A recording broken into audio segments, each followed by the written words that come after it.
How does Bluetooth work? That's a question that many of you have been asking, and now there are several different ways to answer this question, depending on how far down the rabbit hole you want to go. Today, I will try to limit myself to just the basics, leaving aside some implementation details that may be interesting but are strictly necessary to understand the main idea. To start with, why is it called Bluetooth? What does the Bluetooth logo mean? The logo represents a Viking shield with two intertwined S, Kurzgesagt for those who know German, because the Vikings used these as a symbol of unity and alliance. The name comes from a real historical Danish king, Harald Bluetooth, who united a bunch of small tribes into a larger kingdom back in the 9th century. But he didn't do it by sending everyone a Bluetooth speaker. He did it by, well, uniting them under his rule. And that's actually pretty much the same thing that Bluetooth does. It unites devices so they can communicate with each other. In a more technical sense, Bluetooth connects things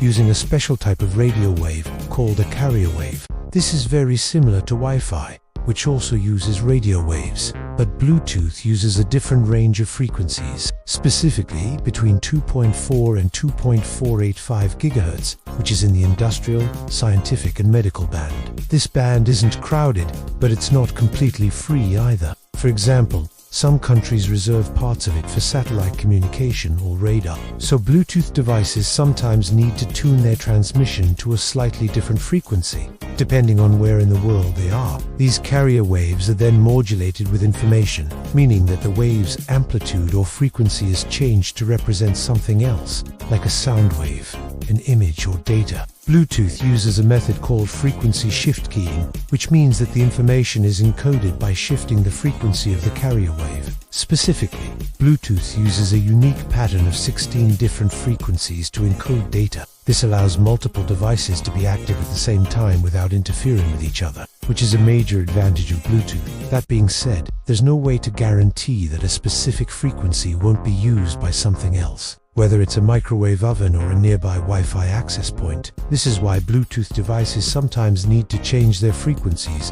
either automatically or manually. Another important detail is that Bluetooth is a relatively low-power technology, which makes it perfect for mobile devices. This is because its maximum output power is only 100 milliwatts, which is 100,000 times less than even a typical Wi-Fi router. As a result, Bluetooth is considered a low-energy technology compared to Wi-Fi. However, there is a newer version of Bluetooth called Bluetooth Low Energy that uses even less power and is often used for specialized applications like health sensors or the Internet of Things. Now that we've covered the basics, let's talk about how all these details fit together to form a connection. The first step is finding the other device, and Bluetooth has three main ways of doing this: by being close to it, by seeing it, or by knowing its Bluetooth address. Most devices will broadcast their Bluetooth address constantly, so you can find them by scanning for available devices. Once the two devices are close enough, they can exchange data.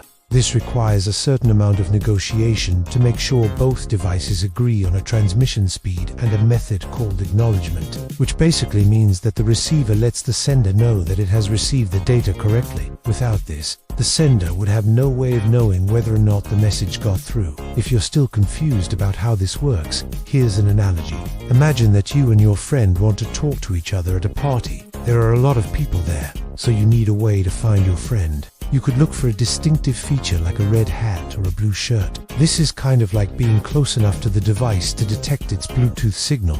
Or you could ask someone who knows your friend, like a mutual friend, to point you in the right direction. This is kind of like using a Bluetooth directory or a known Bluetooth address. Finally, once you've found your friend, you can start talking to them, but you need to agree on a volume level and make sure that they're actually listening. This is kind of like agreeing on a transmission speed and getting an acknowledgement, and that's how Bluetooth works. Now, if you want to learn more about the rabbit hole details I left aside, I recommend searching for terms like frequency shift, keying, Gaussian frequency hopping, spread spectrum, and the Shannon entropy. You can also check out the references for more information. Thanks for watching. If you liked this video, hit like and let us know in the comment section what you would like to see next.